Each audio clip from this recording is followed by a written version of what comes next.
guys, so magandang hapon.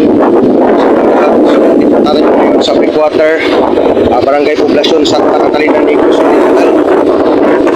Bagong gising yan, lata naman sa mukha. So nag-walking tayo dito, pabaybay, padagat, no?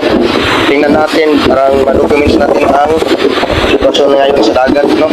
Medyo malaki pa rin ang mga alon.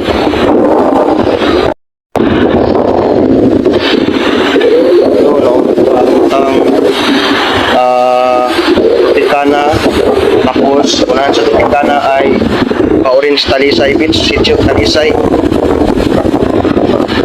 So doon pa Sitio Guba doon. Sitio Guba. So ngayon guys, bumaba tayo dito, no. So bumaba tayo dito. So kanina palang umaga guys, may nakita doon na stand na pawikan doon sa Orange Talisay Beach, doon sa Sitio Talisay. May nakita. So ayun sa research ko, no.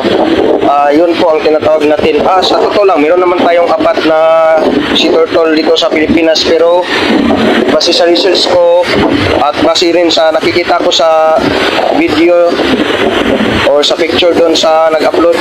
So base sa research ko, no, kinukumpara ko sa apat na species ng sea turtle. So yun ang tinatawag natin na sa aking pagkakalam, yun ang nakikita na green sea turtle or si Inia Medas. Yun po siya guys, green sea turtle, no. I hope na okay lang po yun, no. Pero rescue man daw yun ang iba, no. Minro ata. Hindi ko pa natanong ang nag-post. Minro ata yun, Minro. Sinasabi nila di pero hindi naman siguro trabaho ng Department of Agriculture yan.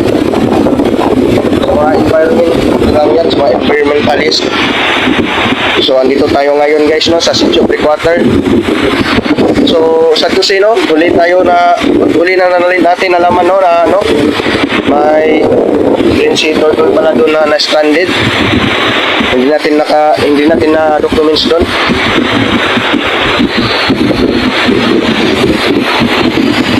So by the way, sana okay lang siya, no. Pag ganun, may makikita kayo sa report lang po sa mga local government units at sa mga taong may kakayahan mag-rescue niyan. Dahil ang mga iyan ay may laga sa ating kalikasan, may papel na ginagampanan sa ating kalikasan. So by the way, this is Fiction Namadron and always say that save and protect the nature for the better future. Thank you for watching.